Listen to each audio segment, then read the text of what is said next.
It's a time-traveling, turn-based tabletop tactics game that harkens back to Bill and Ted crossed with Back to the Future meets, well, I don't even know what. So, was it titillating? Watch on and find out.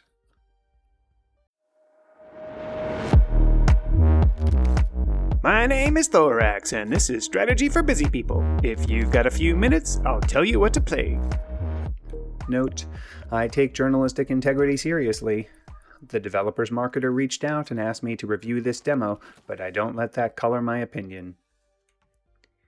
Ravenous reptiles rampage through the ramparts in this riveting retro-futuristic...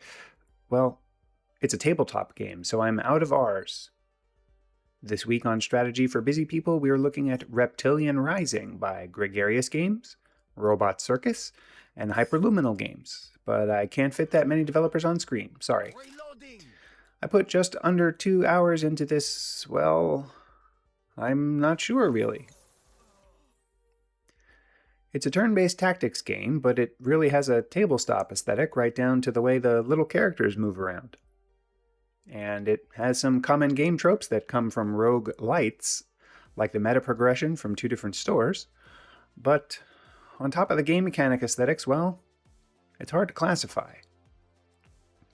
It feels like a weird mashup of 80s and 90s tropes. I mean, heck, your first character is an obvious play on Marty McFly from Back to the Future. And then you have a bunch of Bill and Ted-like stuff where you collect people. And that's apropos because this game is really all about time travel. Some crazy time anomaly occurred, and now you can reach back into the past and pull out fighters to aid you on your quest to defeat the evil overlords, because why not? But a lot of your enemies are reptiles, because why not? And those reptiles apparently have also enlisted the help of what kinda look like robed cultist humans. Because, why not? Each mission follows more or less the same sequence. You can summon 1 or more characters to start on the map, and there are 3 gates that you need to close. Enemies will try to stop you. If you claim and close the gates, you can summon more characters later. If the enemy maintains or reclaims the gates, they get to summon characters. Sometimes there are reptile eggs that, if you don't destroy them, will hatch reptiles. There are also often these tunnels that will disgorge cultists to attack you as well. Are you with me so far? I thought so. If you move fast enough at the beginning of a mission, you can often get one of your characters to a time rift where you can reach back into the past and pull out a new character. There are several different types of character classes, each with its own unique abilities. Each character also comes from a particular era. So you might have a heavy from the Atomic Era, or a scout from the Crusades, and so on and so forth.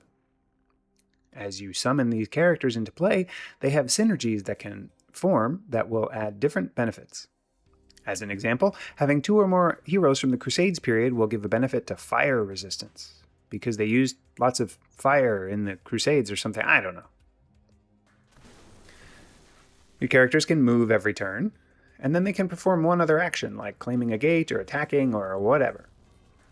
But this is actually one of the things I found a little annoying about the game. In many other turn-based tactics games, your character has what effectively amounts to movement points, and you can use as many of them or as few of them as you want.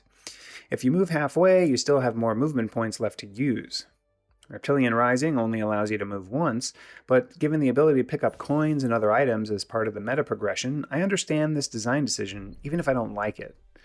Making a choice between moving to an optimal attacking position for your ranged unit or picking up coins should force some kind of cost-benefit analysis on the player. And it did. And it annoyed me. But I understand it. As you play, you both collect time energy as well as experience. At some point, your heroes will level up, and then you can unlock additional passive abilities or special abilities. Using specials counts as one of your, quote, other actions and costs time energy. But summoning more heroes also costs time energy. This, too, is one of those cost-benefit decisions that the game forces you to make, especially considering that your heroes may die and need to be resummoned. At least they don't have permadeath. But they do get removed from play until you have enough time energy to resummon them, and presumably also control at least 1 gate. The game doesn't take itself too seriously, in spite of having some pretty solid gameplay mechanics. The heroes you will be able to add to your squad are somewhat ridiculous, to put it mildly. I mean, Franklin Delano Roosevelt, but he's in a personal tank and shooting machine guns? Oh, and each character has some goofy one-liners, some of which feel right out of a Monty Python skit. But it all adds to the charm, along with the tabletop-like miniatures feel and the retro synthwave music. Hey, before I give my final verdict, if this is your first episode, this one's free. But if you've watched me before, we're going to make an agreement. You help me level up by clicking subscribe, and I'll keep making these videos. I'll spend the time playing the games and making content that I hope you'll like, and you'll return the favor, okay? Leave comments, tell me what you think, it's all good. You just agree to engage. That's all I ask. The final verdict. If you've watched me for a while, you know that I don't normally like turn-based tactics games, but this one really has a different flair and feel than what you're probably used to. Don't expect APs, MPs, Overwatch, or other common tropes, but that doesn't mean it's not full of its own status effects, combos, and other deep mechanics. On my trademarked 3-point score scale of avoid, meh, and I forgot to eat, there were plenty of reptiles and reptile eggs to destroy, but I'm not sure you could eat any of them. That being said, I've eaten alligator in the past, and I wasn't a huge fan, and this game just barely missed the mark and lands in so-so territory. If I was more into meta progression or turn-based or even tabletop gaming, Reptilian Rising would probably have landed in recommended territory, but being meh doesn't mean don't try it, so why don't you try it and tell me how you found it? We can swap Time Rift war stories over some grilled chicken skewers. Chickens are technically kind of like reptiles, you know.